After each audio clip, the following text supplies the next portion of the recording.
जिस तरह से पेपर लीक हुआ है, अभी सरकार ने व्यवस्था किया कि हेलीकॉप्टर से उसे भेजा जा रहा है केंद्रों के में।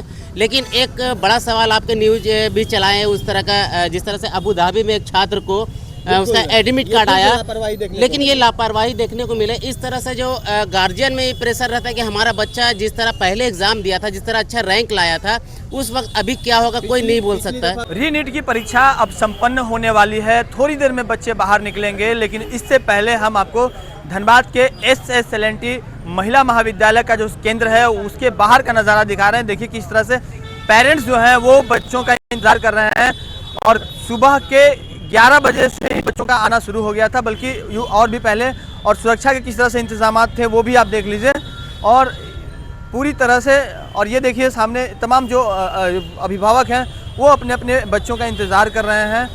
कोई नज़दीक से आया, कोई दूर से आया, और सभी जो है अपने अपने बच्चों का इंतज़ार कर रहे थे। अब थोड़ी देर के बाद जब बच्चे आना शुरू होंगे तो हम आपको उनसे भी बात कराने का प्रयास करेंगे। फिलहाल हम अभिभावकों से बात करते हैं। मैम, कितना देर से इंतजार कर रहे हैं बच्चे का? नहीं भैया, मैं तो लोकल से ही हूँ ना, सुबह बच्चे को छोड़ के चली गई थी, अभी आधे घंटे पहले आई हूँ। बेटी है या बेटा है? बेटी है। बेटी है। कैसे मन में आया कि उसको डॉक्टर ही बनाना है? शुरू से यही सोचा था। उसने सोचा या आपने सोचा? दोनों ने सोचा था। दोनों ने सोचा। पहली दफ़ा दे रही है? नहीं, हाँ, एक फर्स्ट ही दे रही है। फर्स्ट अटेम्प्ट पे ली थी, क्योंकि अब तो सेकंड रीनीट हो गया है, तो वो तो देना ही था। अच्छा, पिछली बार जो वो पेपर लीक हुआ उससे बहुत दुख हुआ होगा? बहुत ज़्यादा। बच्चे भी स्ट्रेस में आ गए होंगे? बच्चे भी आ गए, पेरेंट्स भी आ गए, सभी आए स्ट्रेस में। तो फिलहाल हमने आपको अभिभावकों से बातें कराई, और कुछ माताएं ऐसी हैं जो बहुत बेसब्री से इंतजार कर रही हैं, उनसे भी और फिर बात करते हैं। बताइए मैम, बेटा या बेटी? बेटा है मेरा। बेटा दे रहा है? उनका सेकंड अटेम्प्ट है। अच्छा, बहुत दुखी था। तैयारी कहाँ से किया था? तैयारी पटना से किया था। पटना में हमारा घर है, एलन से किया था। पटना में जो एलन है ना। हाँ। कुछ फादर से भी बात कर लेते हैं, बहुत सारे लोग हैं। बताइए भैया, कब से इंतजार कर रहे हैं बच्चे का? अभी हम लोग आए थे बच्चों को 11:30 बजे लेकर के, उसके बाद से बच्चे जब अंदर गए तो इधर उधर हम लोग घूमे, उसके बाद अभी 1 घंटा से खड़े हैं। हम निरसा से आए हैं। निरसा से। ये जो पिछली दफ़ा पेपर लीक वाली घटना हुई थी, कितना बच्चा फ्रस्ट्रेट हुआ था? बच्चों के लिए काफ़ी पीड़ादायक है। एक बच्चा का एक टारगेट होता है, एक मिशन होता है, उस मिशन के अनुकूल वो अपना तैयारी करता है, लेकिन जो व्यवस्थाएं हैं उससे काफ़ी हम लोग चिंतित हैं कि इतना बड़ा एग्ज़ाम जो है वो लीक हो जाता है, और उस पर जो कार्रवाई होनी है वो हो नहीं पाता है। तो ये देश के लिए बड़ा ही दुर्भाग्य की बात है। जी, एक चीज़ तो आपने बताया ही नहीं, क्योंकि NTA जिस तरह से एग्ज़ाम ले रही है, 22.5 लाख बच्चों का जिस तरह से पेपर लीक हुआ है, अभी सरकार ने व्यवस्था किया कि हेलीकॉप्टर से उसे भेजा जा रहा है केंद्रों के में।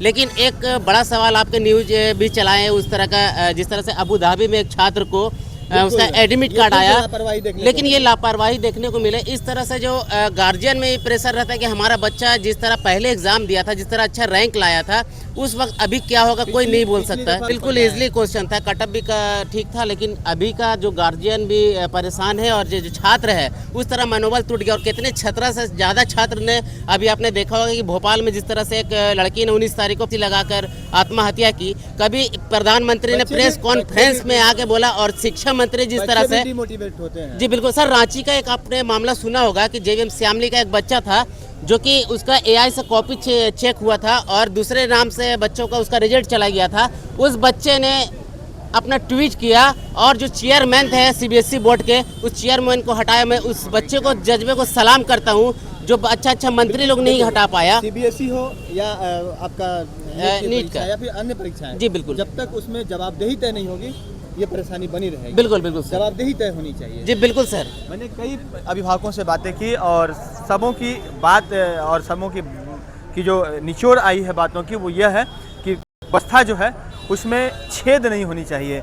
जिस तरह से कॉपी कैसे लीक होता है, पेपर कैसे लीक होता है, जब सरकार पूरी मुकम्मल व्यवस्था कर लेती है, तो कैसे कोई व्यक्ति अंदर जा कर के, और कहीं कभी जहाँ से पेपर छपता है वहीं से लीक हो गया, कहीं किसी प्रोफेसर ने जिसने पेपर सेट किया उसे पता है कि उसका क्वेश्चन जो है उसमें आ रहा है, तो वो बच्चों को सेट मूव कर जाते हैं, वो उस तरह से पेपर लीक वाले के साथ में, या फिर जो पूरा नेक्सस काम करता है इसको लीक कराने के लिए, उनके साथ मिल जाते हैं। और कई गिरफ्तारियां जो हुई हैं इसी का सबूत है, इसी का प्रमाण है।